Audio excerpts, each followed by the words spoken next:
cette année je la fais. Chaque année vous me le demandez quand vous me voyez partir au ski avec les petits. Cette année je vous explique comment je fais pour que tout se passe au mieux. En premier, il faut bien choisir la station dans laquelle vous allez. Cette année moi j'ai choisi Tignes parce que c'est une station que j'adore. C'est une station quand les conditions ne sont pas optimales pour skier, il y a plein de choses à faire pour les humains. Du chien de traîneau, de la plongée sous glace, des espèces de rampes en ski où vous avez une espèce de tyrolienne après, c'est trop bien. Il y a plein de, je vous l'ai montré sur mon compte perso, il y a des activités type escalade, il y a vraiment tout à Tignes, c'est trop chouette. Donc c'est pour ça que je l'ai choisi, un parce que je sais que les chiens vont être bien, et deux parce que je sais que moi je vais pouvoir faire plein de trucs aussi. La deuxième chose, ça va être le choix de votre logement. Donc moi j'ai pris un B&B assez grand pour que tout le monde soit bien. Et puis voilà, j'ai déjà fait une vidéo sur comment choisir son Airbnb, comment faire pour que ça se passe bien avec vos chiens, je vous mettrai ici. Voilà, donc pensez à bien choisir votre station. La station aussi, pensez à bien choisir où elle est parce que, par exemple, dans les Pyrénées, moi j'y vais pas souvent parce qu'il y a pas mal de réserves naturelles où vous pouvez pas tout faire avec les chiens, mais en général dans les Alpes, l'année dernière à la Plagne c'était très bien, donc voilà. Et le logement, pensez à tout ça.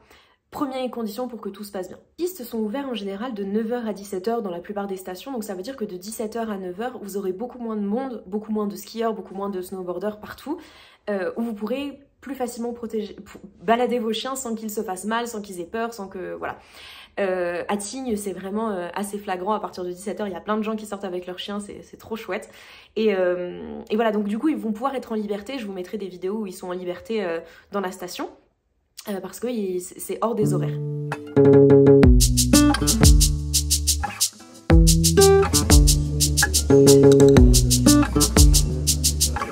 Ça va être le choix du matériel. Moi, Isco a son manteau qui est pendu là d'ailleurs, mais vous le voyez sur Insta, Isco il a pas de poils, donc il a besoin, enfin il a pas de poils, il a pas de sous-poils, donc il a besoin d'être vraiment couvert parce que des fois il fait vraiment froid, surtout quand on est monté au glacier, il faisait vraiment très froid. Et puis, bon vous le voyez pas, il est juste là. Je vais vous le montrer. Hop! Là, il y a Kéops, là, il y a Isco. Kéops a naturellement tout le poil qu'il faut pour ne pas avoir froid. Ça n'empêche qu'il avait quand même froid. Donc, des fois, je lui avais prévu de lui mettre un petit pull, un petit truc, parce que, mine de rien, quand on était à moins je sais pas combien au niveau du glacier, il avait froid. Mais de manière générale, pensez que les chiens à poil, ça se passe plutôt bien pour tout ce qui est froid, mais quand même, pensez à les protéger. Et les chiens sans sous-poil type Doberman, parce que je sais qu'il y en a plein qui ont des Dobs qui me suivent, couvrez-les parce qu'ils ont froid. Ensuite, moi je prends pas de bottines. J'avais essayé avec Isco quand il était, je sais pas, c'est 1 an, un truc comme ça. Même pas, il devait pas avoir 1 an la première fois que je l'ai emmené, mais je trouve pas ça super parce que je trouve qu'ils se stabilisent moins bien qu'avec leurs griffes, etc. Par contre, je les hydrate. Donc là, c'est du beurre de karité avec du yuzu. Je les hydrate, enfin j'hydrate leur coussinet 1 semaine avant la montagne, pendant toute la montagne, et puis un petit peu après s'il y a besoin. Donc voilà. Et j'ai emmené leur dodo. Donc vous avez vu Isco qui est dedans parce que j'aime bien qu'ils aient quelque chose dans lequel je sais qu'ils sont bien, et c'est très important le repos pour vos chiens parce qu'ils vont faire des très grosses journées. Dans l'hôtel dans lequel je suis, ils donnent des super dodos d'ailleurs pour les chiens, mais moi je préfère quand même qu'ils aient le leur. En parlant de ça, pensez que vos chiens vont beaucoup se dépenser, ils vont lutter contre le froid, ils vont voir plein de nouvelles choses, des skieurs, des snowboarders, ils vont sentir plein de nouvelles odeurs. Là, à Tignes, il y a tellement de chiens, c'est impressionnant, j'ai jamais vu ça. C'est normal, hein, c'est une station qui est réputée pour que les chiens soient bien, et c'est le cas. Vous pouvez les emmener au resto, dans les transports, etc. C'est vraiment top. Mais pensez que du coup, c'est bien de leur amener un peu plus d'apport au niveau nutritif. Donc moi, ils sont plus nourris à la montagne que quand on est à la maison, parce qu'ils vont se dépenser de dingue. Des chiens dans la poudreuse, ils vont devoir faire le dauphin comme ça pour pouvoir sortir et tout. Même vous, ça va être pareil quand vous allez faire des raquettes. Mais voilà. Dernier point, ça va être, comme je vous le dis toujours, c'est bien que vos chiens soient habitués à tout, parce que quand vous êtes en vacances, vous n'avez pas envie de vous prendre la tête en général, et donc tout ce qui va être transport, c'est bien que vos chiens soient habitués avant. Qu'est-ce qu'ils ont fait? Moi, ils ont fait du télécabine. Donc la télécabine, c'est vrai, je vais vous le mettre de toute façon en vidéo, mais ce qui est assez impressionnant, c'est qu'en fait, ils voient tout autour et ils voient qu'ils sont dans du vide. Kéops, qui a 5 mois, il s'est couché, il n'a pas bougé, et c'est vraiment un plaisir. Il y a un funiculaire, donc il passe sous la montagne, ça fait beaucoup de bruit pour monter au glacier.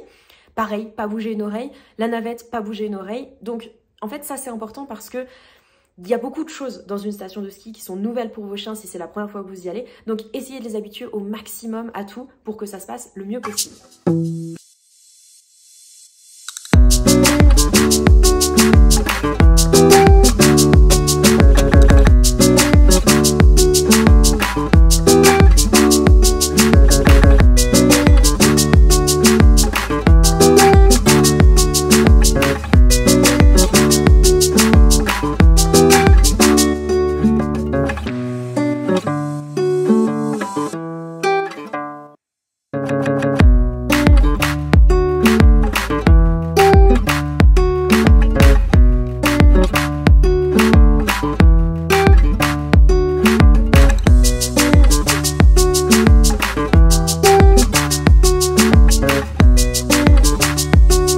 Concernant les activités que vous pouvez faire avec votre chien, c'est pour ça que je vous dis de faire attention où se situe la station. L'activité principale, ça va être le ski de fond et les randos. Donc moi, les randos, j'adore ça en raquette, tout le monde est claqué, c'est trop bien. Et puis, il y a des paysages magnifiques. Vraiment, moi, je trouve que les raquettes, c'est très physique, beaucoup plus que le ski alpin ou que le snowboard. Chacun son opinion, ça dépend des randos que vous faites, etc. Mais voilà. Pensez quand vous avez un chiot comme le mien, à prendre un sac à dos parce que les randos vont être beaucoup trop fatigantes pour lui. Donc en plus de ça, vous êtes en train de vous enfoncer et en plus moi j'avais 23 kilos sur le dos. Donc quand vous randonnez, je peux vous dire qu'à la fin de la journée, vous êtes claqué. Et le ski de fond, moi je ne fais pas de ski de fond, je sais faire du ski alpin et du snowboard, mais le ski de fond je ne connais pas. Donc je me suis dit que l'année prochaine j'allais apprendre ça. Je regarde derrière parce qu'en fait il y a une piste où de temps en temps il y a des chiens qui passent et j'ai pas envie qu'ils aboient comme des dingos, donc je surveille pour un petit peu anticiper. Donc oui, l'année prochaine j'apprends le ski de fond, pour sûr. Je me suis dit que ça allait être trop bien d'apprendre ça avec les chiens et tout, donc je choisirai une station où il y a plus de pistes de ski de fond, donc je sais pas trop, on verra. Et oui, vous pouvez faire du hors-piste avec vos chiens, ça c'est possible. Après, il faut avoir un très bon niveau de ski ou de snow. Donc voilà, mais sur les pistes de ski, en général, c'est pas autorisé. Je pense que c'était mon dernier point, j'ai sûrement oublié des choses, mais je pense que je vous ai dit l'essentiel. De toute façon, si vous avez des questions, en commentaire, on en discute. Sur Insta, je vous ai mis beaucoup plus de choses de tous les jours, donc suivez-les. Voilà. Pour vous parler de Tignes en elle-même, Tignes c'est vraiment une station qui est super, autant pour les humains que pour les chiens. Dans quasiment tous les hôtels, vous avez à la fin de la journée, vous pouvez, une fois que vous avez skié et tout, vous avez toujours piscine, sauna, hammam, bain bouillonnant, etc. Donc voilà, vous avez plein de soins de spa, ce qui fait vraiment du bien.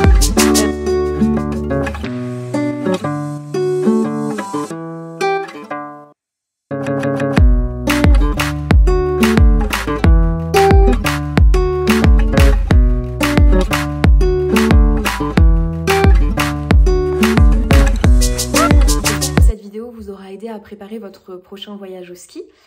Prenez soin de vous, prenez soin d'eux, profitez à fond. Les vacances au ski, moi je trouve que ça fait partie des meilleures, surtout avec des chiens. De toute façon, tout avec des chiens est trop bien. J'essaierai de faire des vidéos un peu plus régulièrement, c'est que là je suis vraiment sous le rush, mais je vous dis à très bientôt.